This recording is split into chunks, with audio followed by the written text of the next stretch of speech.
Gabi po. Magandang gabi. Oy, magandang gabi kay Meow Meow. Si Meow Meow talagang nakatungtong sa lamisa. Yan. So mga kapatid, meron tayong kakausapin. Si Kalingap Victor kasi nag 100,000 subscriber ito. Hindi ko di kami nagkita eh.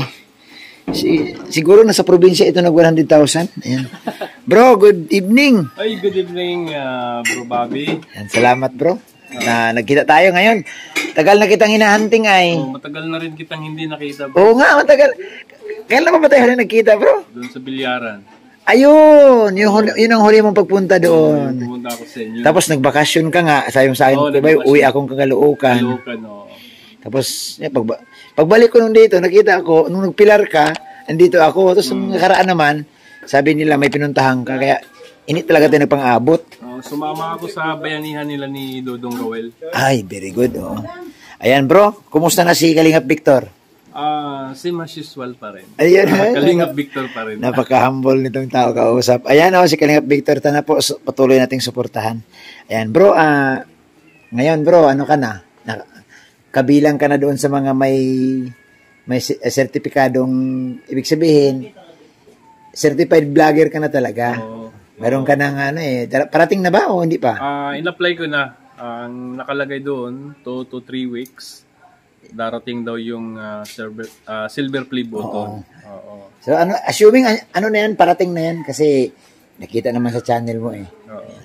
Bro, tanong ko lang, anong pakiramdam bro? Yung bang, siyempre, lahat naman tayo nag-aasam ng ganun. Anong pakiramdam bro na umabot ka na nakita ko na 100 plus na eh. Masaya ako, Bro Bobby, at nakuha ko na yung 100k subscriber. At talagang nung gabi na yun, alas 10 ng gabi noon, nung na yun, hindi ako natulog. Ay, bakit naman? Nag-countdown ako. Ako lang mag-isa. Hindi ko ako natulog. Binantayan mo talaga, no?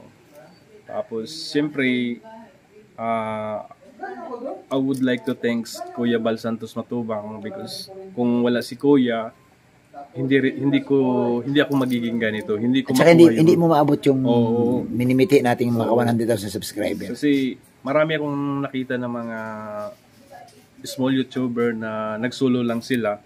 Ang tagal ng ay oo bro, aminin man natin bro. Ito di ba kami? Wala man tayong sariling atin. Kumbaga ito yung mga galing kay Kuya Bal na sumuporta din sa atin. Oo. No?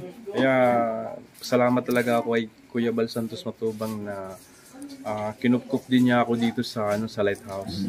Tapos pasalamat din ako kay Dodong Roel. Yun. Doon kasi nag-start yun, Bro Bobby, nung sinama ako ni Dodong Roel doon sa house blessing ni Alex Librada. Doon nag-umpisa. Doon nag-umpisa. Pina-live nila ako. Grabe, ang daming live viewers noon. Tapos noon nakilala na ako ng mga langga. Tapos pasalamat din ako kay Kalinga Prab.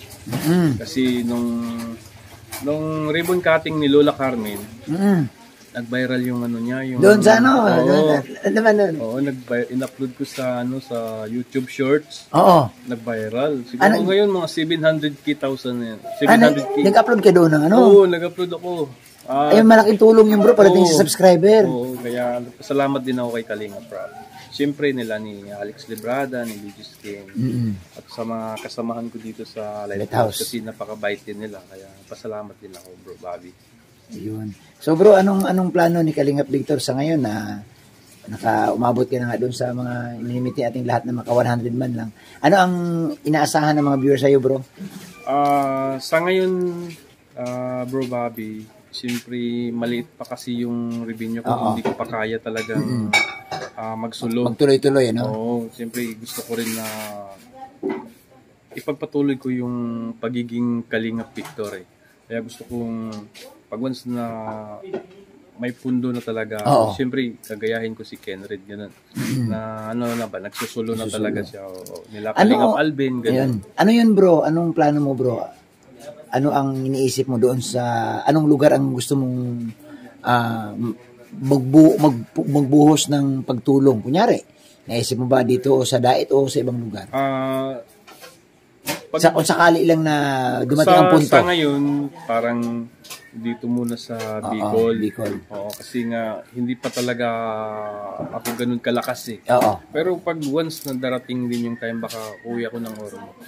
Sa Ormoc ka talaga? Plano sa Ormoc talaga? Doon, mga kapitbahay ko, ang daming doon, mga mahihirap doon. Kaya, siyempre, kumbaga sa ngayon, bro, magpapatibay ka muna ng haligi. Yun. That's my point, bro. Diba? Kasi, pangit naman na lumipat ka doon, ang haligi mo, wala. Gawalis ting-ting ang laki. Yun eh.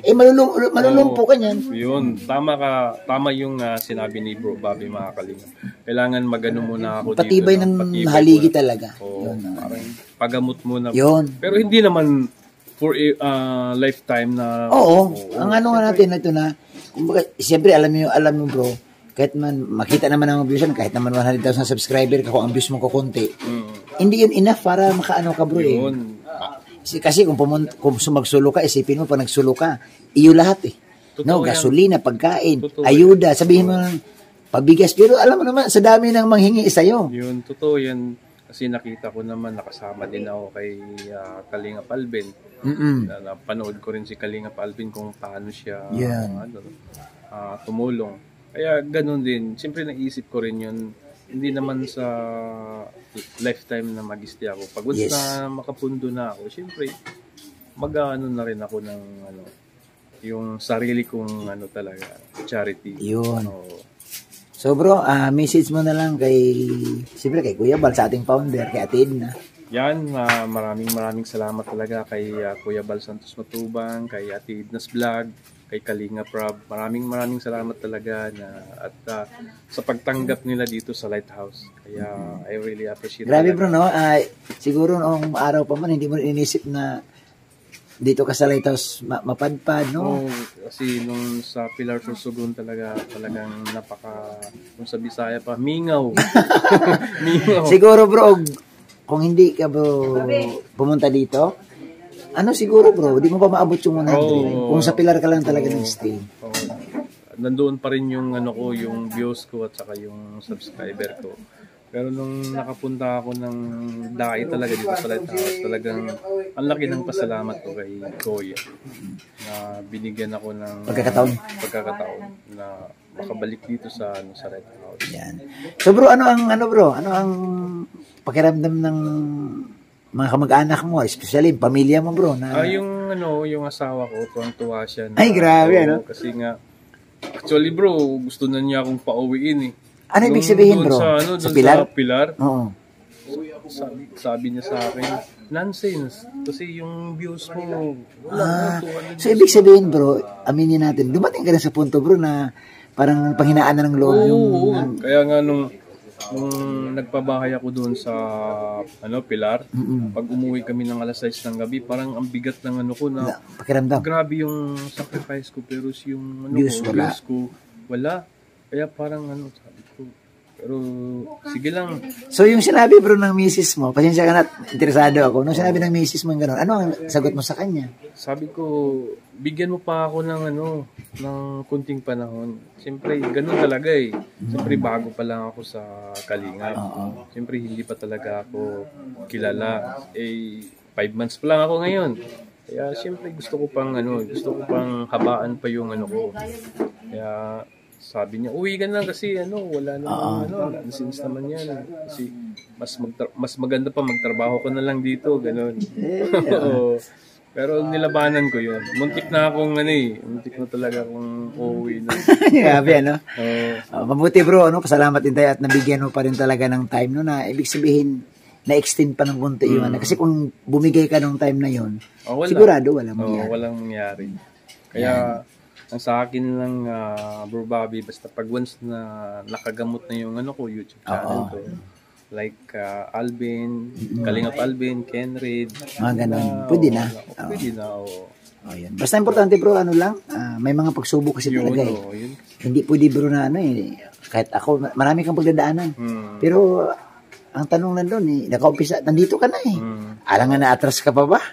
So, yun na lang, magpapatibay, lalong hasain yung kaalaman pagdating sa charity, mga pamamaraan, lalo style ni Kuya Bal, style ni Ruel, susundan, mababaon mo yun. Yan. Marami tayong doon, mapupulot. Ayan. Oo. So bro, maraming salamat bro ha sa abala. I-shout out ko rin yung mga solid fans natin Yan, dyan. sige bro. Mga Kalingap supporters dyan, Miguel shout out sa inyo at sa mga Langga supporters Yan, dyan. mga Blue Heart dyan. Mga Blue Hearts dyan. Maraming salamat sa inyo sa pagpatuloy niyong suporta. At suportahan din natin si Bro Bobby TV. Ay, salamat bro. Basta bro, nandito lang ako, no? Ako kasi ako nandito lang tayo kay Kuya Bal. Pag may time, sasama kay Kuya Bal. Siyempre, nandito na rin, taga dito rin si Mrs. ko. Kaya sabi ko, Kuya Bal, dito na siguro talaga. Kasi kung lalayo pa ako, maiwanan ko si Mrs. So, sabi ko, dito na lang. Basta importante, tuloy-tuloy. So, maganda naman dito bro. Maganda naman dito. Basta, ang sa akin lang talaga, pag magkaroon ako ng konting, kasi kailangan talaga ng... Totoo yan bro. Kasi alam mo bro, di ba, kagaya nga yun, nakakasama ka na Ruel, nakakasama kung saan-saan. Ang pinakapunot dulo nito, dapat may puhunan tayo. Yun talaga. Mahirap bro gumalaw na walang puhunan.